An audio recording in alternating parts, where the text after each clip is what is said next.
Welcome into the Dana Duckworth Show, presented by Alabama One. Maggie Hetzel alongside head coach Dana Duckworth. Coach, you guys faced off against Arkansas this week, 196-625 to Arkansas's 196-1. And I know you talked about, you started this meet strong, you ended it strong, but you did have a little bit of adversity in the middle. We absolutely did, and I think that these are the times in season that make you better.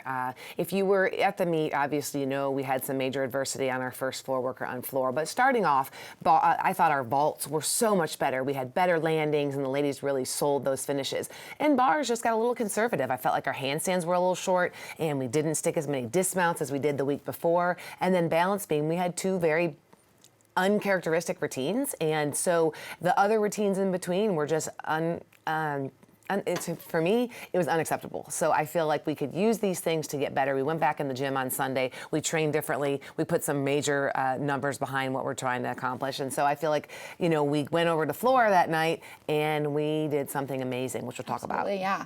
Very, very honest on that meet, Coach.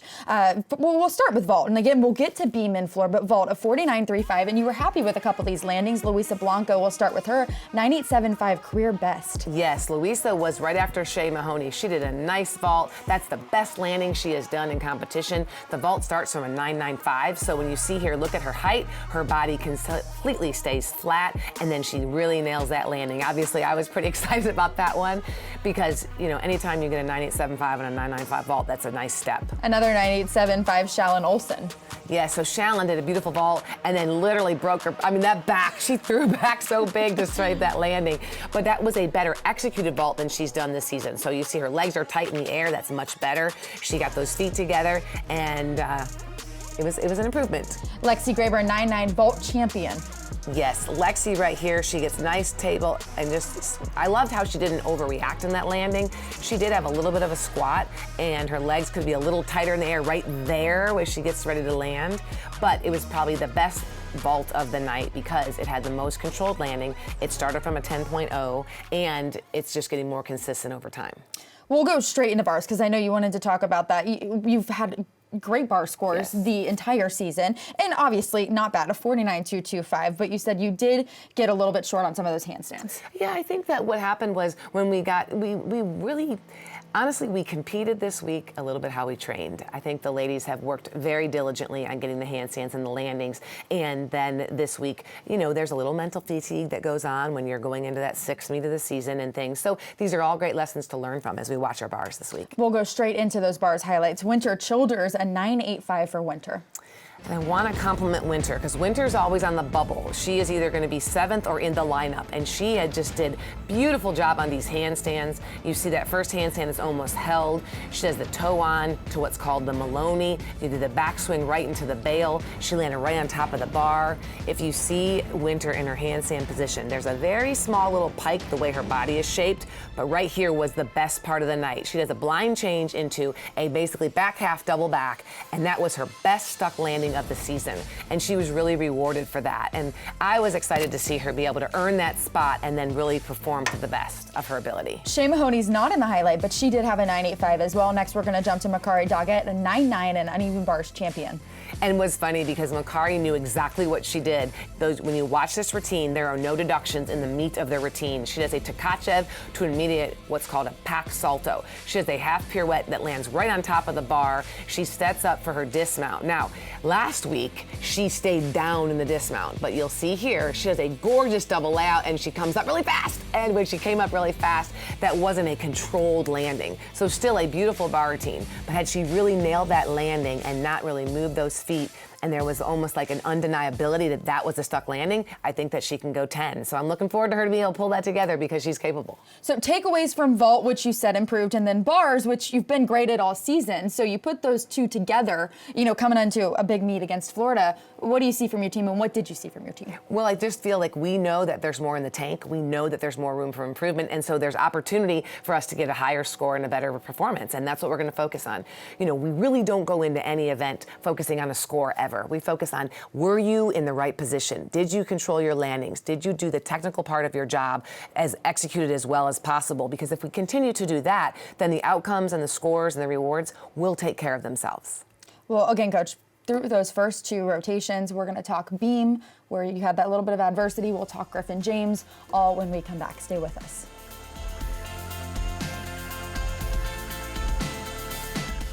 The Dana Duckworth Show is brought to you by Alabama One.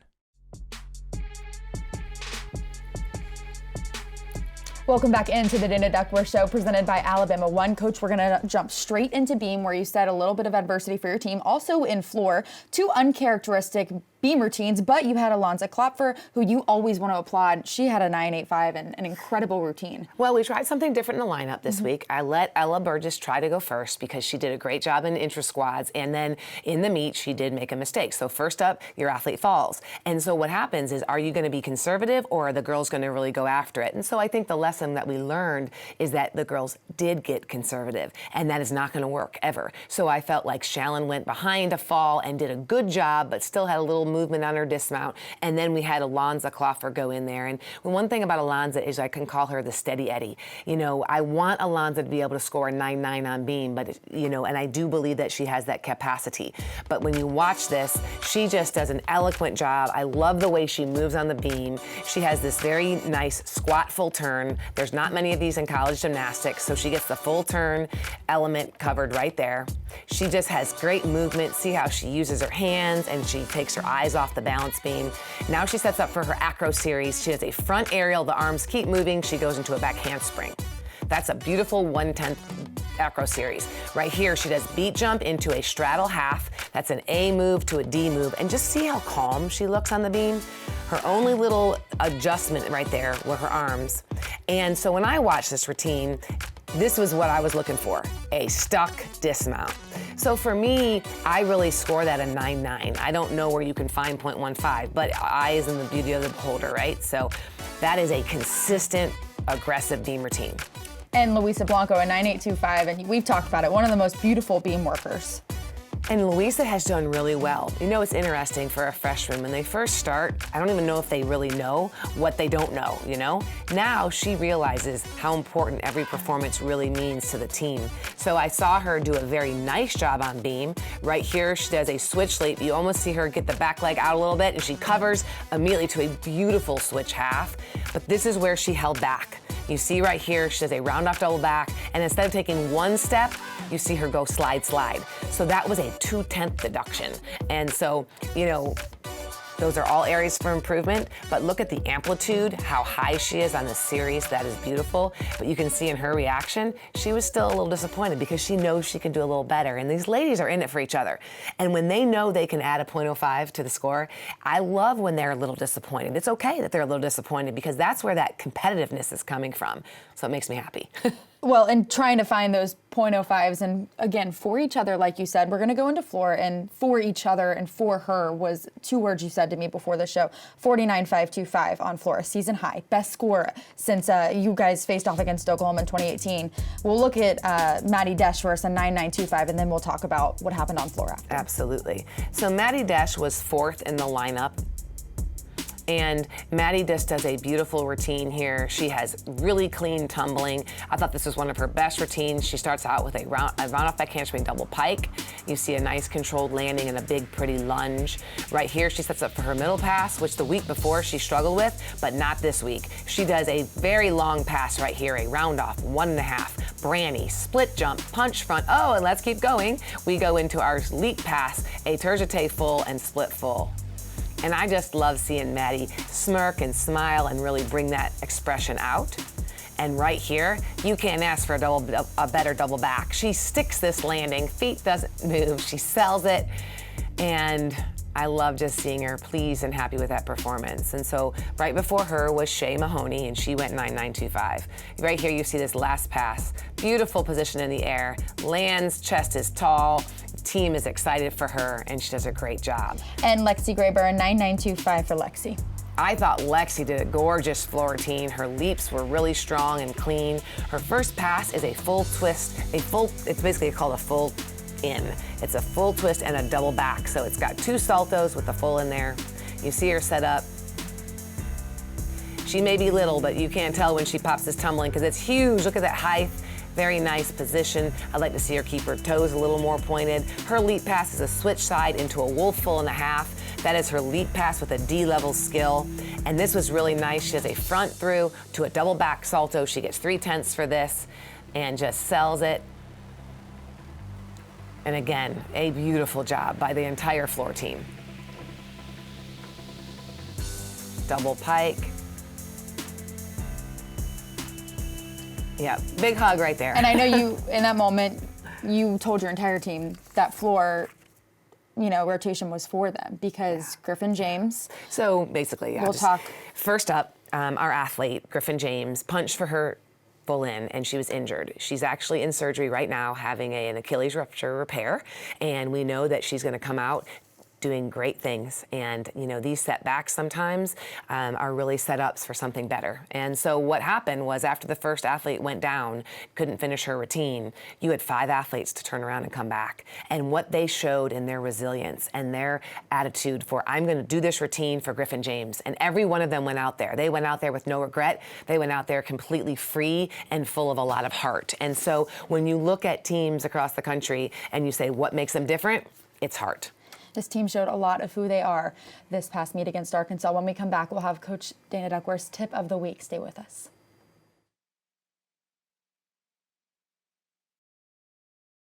The Dana Duckworth Show is brought to you by Alabama One.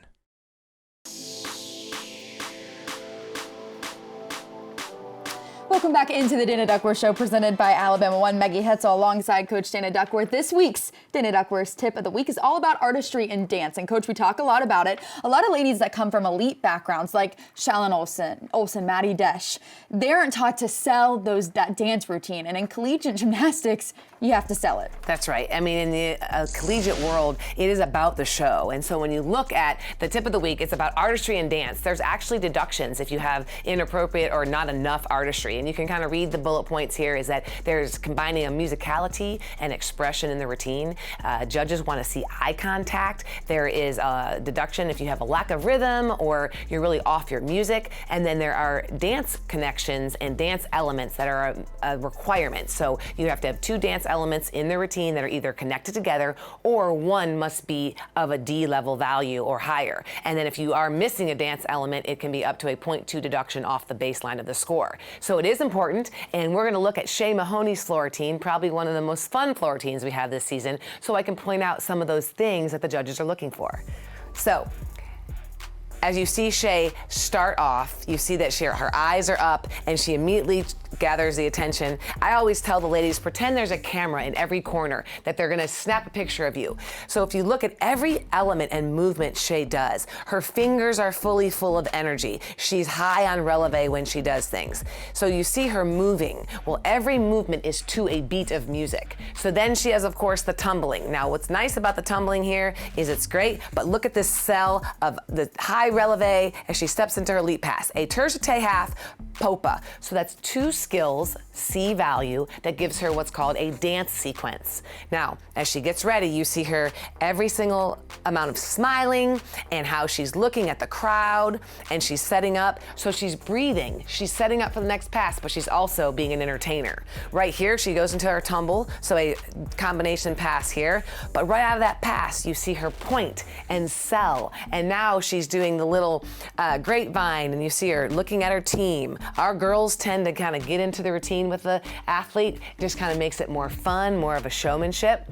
But right here, a nice thing you need to know about Shay is that the end of her floor routine is actually a piece of music where her grandma and her dad, they used to dance, and it's Singing in the Rain, and you just see her do this happy little turn thing, and right here she waves. And for her, that little wave is like saying, bye everybody, hello everybody, this was a great time.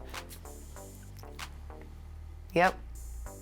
It's so much fun, and I hope you enjoy floor exercise as much as we do, but to know that when someone is not a great dancer, that there is the potential for having an artistry deduction. And artistry actually belongs on beam too. So with beam, looking at the judge, taking your eyes off, having good rhythm, all of those things add up to the overall performance. And I know you pack out Coleman Coliseum every single week so people can see your ladies perform. Very fun to watch. Another great floor performer, Makari Doggett. She's a blast to watch. We're going to learn more about Makari as a person and a gymnast when we come back.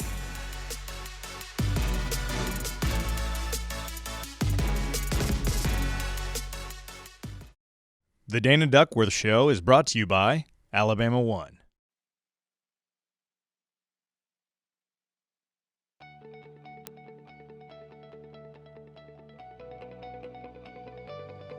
I've been committed to Alabama since 8th grade. It means a lot. It's definitely a dream come true.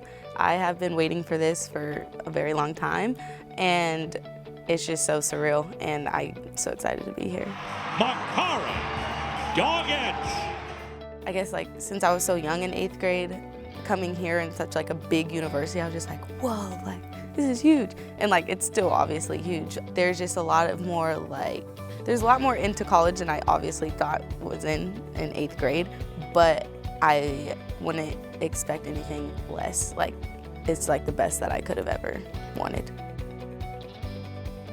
I am known, I guess, to be a very happy, outgoing person. I have a very outgoing personality, so my story is hopefully based around that, but I have been through some difficulties throughout the sport, just some little injuries, knee problems that have been going on for a few years, but I have conquered those, and I have been trying my hardest to work through all of that and just do what I came here to do and have the best time with the best team.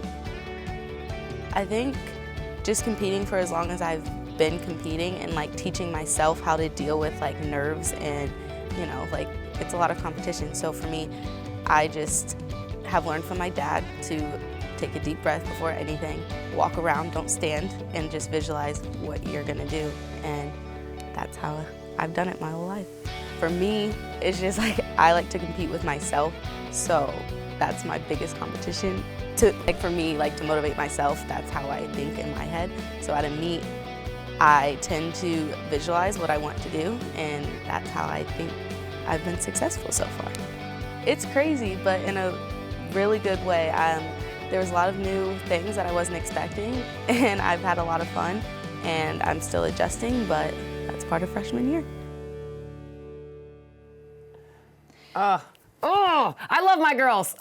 And we've talked a lot about Macari as a freshman. She's incredible to watch. She was an early enrollee, so she came in and then competed, I think, after 4 practices. Oh, no, not Macari. Macari was here this summer. Oh, awesome. Okay, Macari so she's been around. was committed in 8th grade. So Macari was one of the highest touted athletes of this entire class. And everyone in the country wanted Macari. And Macari came down to Alabama, a big football family. Her dad played football. Her mom was a gymnast. Her sister was a gymnast. Her younger brother is huge, and he's a football player. I always joke we need to get him here at Alabama because he's pretty studly. But the thing about Macari is that not only is she an amazing athlete, she is a beautiful person inside and out, and she has a lot of confidence. She brings an athleticism to our program that is second to none. And she shared, that she's had a knee situation for many years, and so we are managing that knee as best we can. So sometimes you'll see her in 4 events, and sometimes you'll see her in 2. And the reality is we have to do what's best in the interest of the student athlete. And so for Macari, I love that she shared and was vulnerable with just saying a lot has happened in my freshman year, things I expected and then things that I didn't expect. But what's awesome is to hear her talk about how she's been successful in gymnastics, which has really been about visualizing what she wants and really competing with herself. And that's what you want for any athlete, is that they go out there and they do it for themselves, but yet for their team. And the best part after her first college meet is she came up to me and said, I've never had so much fun doing gymnastics in my entire life. I loved every minute of it. And so we want to continue that journey for her. We want to see her continue to love gymnastics and continue to excel, because I do believe she can be one of the best athletes in NCAA gymnastics history if we can get her healthy and take care of that knee. Well, Coach, coming up next, we're going to talk about a big meet. You guys are heading to Florida on the road. We'll talk about that when we come up next.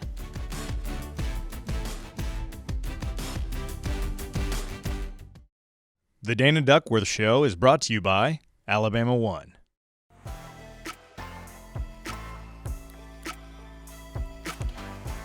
Oh, the iconic Denny chimes. I love seeing those cars traveling by the Denny chimes. Such a beautiful, iconic statue of Alabama.